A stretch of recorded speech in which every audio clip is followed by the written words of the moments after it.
Cette émission vous est présentée par Harley-Davidson, La Capitale Assurance Générale et par Yamaha.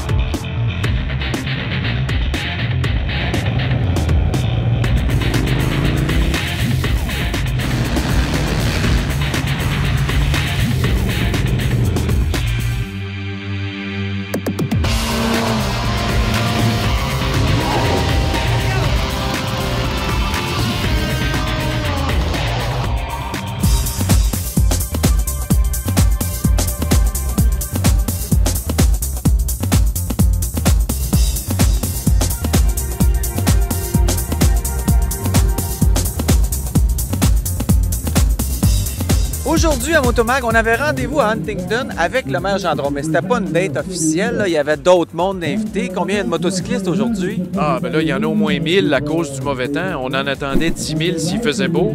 Là, j'ai l'air d'un entrepreneur funèbre un matin là, à cause de la pluie, mais c'est une belle foule quand même. Là. La pluie a arrêté, ça va bien. Ça va bien.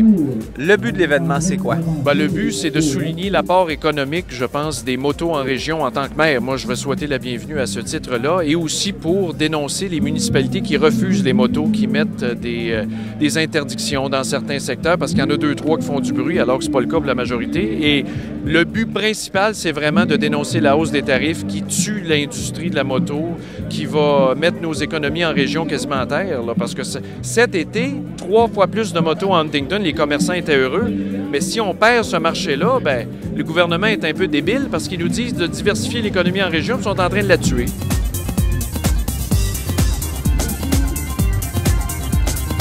Les seules statistiques qu'on a basées sur 2006, c'est que le nombre de motos sur les routes a moins augmenté. Hein? C'était 10-20 par année, là, c'est de moins de 1 en 2006.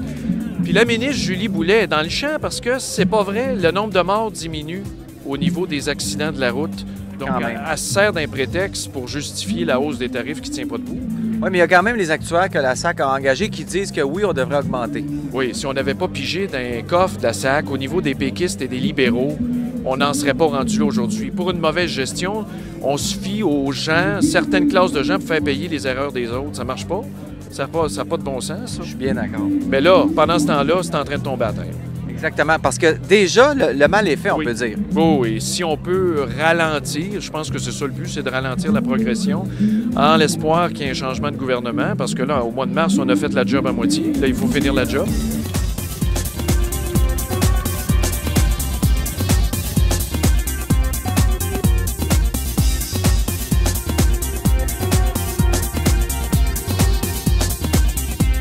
Il y a des gens de l'ADQ qui vont être ici aujourd'hui? Oui, il y a l'ADQ qui a été invité, Janvier Grondin, qui est porte-parole du dossier auprès du gouvernement. Il y a aussi le PQ. Critique des transports est à côté de Huntington à Valleyfield. Mais les libéraux n'ont pas été invités parce que là, c'était des questions de sécurité. Je pense que ça aurait mal tourné. D'accord. Par contre, c'est très pacifique aujourd'hui. On voit tout le monde le sourire malgré le mauvais temps. Faut dire que les motocyclistes, c'est quand même un bon public pour des événements comme ça. Ah, oui, c'est parce qu'il y a toujours les préjugés qui disent bécane, motard, crime organisé, c'est pas ça pantoute. C'est vraiment une petite minorité même qui fait du bruit. Moi, depuis qu'on en reçoit beaucoup, une fois en 3-4 mois, j'ai entendu un straight pipe vraiment épouvantable. Donc, il n'y a pas de quoi se plaindre. On n'a reçu aucune plainte, nous. Ça va très bien, c'est des gens pacifiques. Exactement, et ce sont de bons touristes qui dépensent. Ah ben oui, parce qu'on parle d'une clientèle surtout boomers qui a vécu que de l'argent, plus que les X. C'est ça. Ah tiens, je me sens quasiment visé, moi, là.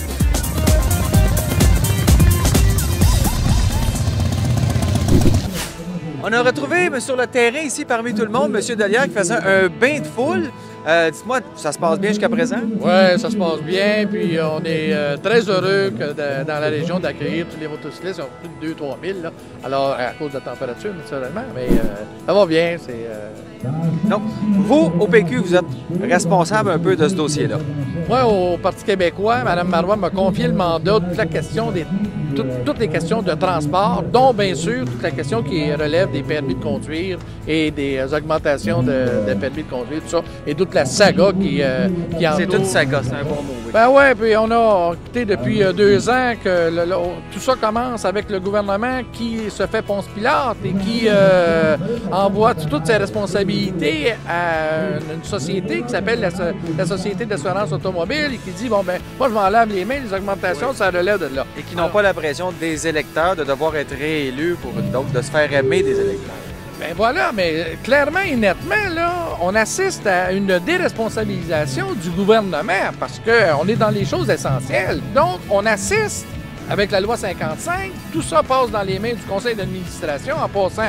Ce sont tous des amis du parti qui ont été nommés. Bien, il faut le dire, c'est des vraies choses. Ils ont le droit d'être libéral, ils ont le droit de faire de l'action politique, j'ai rien contre ça. Mais c'est un front commun. Et là, ils font faire la sale job. Arrive M. Arbour, tout ça, qui a un mandat très clair et très net. Et là, on assiste avec des augmentations que j'ai jugées injustifiées, déraisonnables et complètement déséquilibrées parce qu'on responsabilise chaque motocycliste qui est responsable d'un accident. Exactement. Alors là, il y a une cause à effet qui est un sophisme qui est inacceptable. Avez-vous comparé avec d'autres pays où il y a d'autres législations qui sont un peu plus amicales pour les motocyclistes? Ben, on l'a fait. Au moins plus équilibré? Oui, voilà. Le contexte, et voyez, personne n'est contre les augmentations. Les motocyclistes ne sont pas contre les augmentations, mais une augmentation raisonnable. Le Parti libéral qui a, excusez-moi le terme, qui a siphonné 2,1 milliards de dollars des coffres de la Société d'assurance automobile au début des années 90 et ça équivaudrait aujourd'hui entre 7 et 8 milliards de dollars. Et lorsqu'on nous dit qu'on est en déficit, parce qu'on nous l'a dit qu'on est en déficit de 300 millions, alors à quoi on essaie, on l'a dénoncé. On a dénoncé les chiffres de M. Arbour, tout ça, en disant, vous nous dites qu'on n'aura pas le même rendement, mais depuis qu'il a dit ça, on a les mêmes rendements et on fait des surplus. Soyons corrects. Est-ce qu'on doit augmenter les choses? Bien sûr, parce que les permis n'ont jamais eu le taux d'inflation, tandis que du côté de ce que la société donne comme prestations, ils ont toujours été, les prestations sont équilibrées. Ça coûte de plus en plus cher pour traiter les accidentés. Voilà.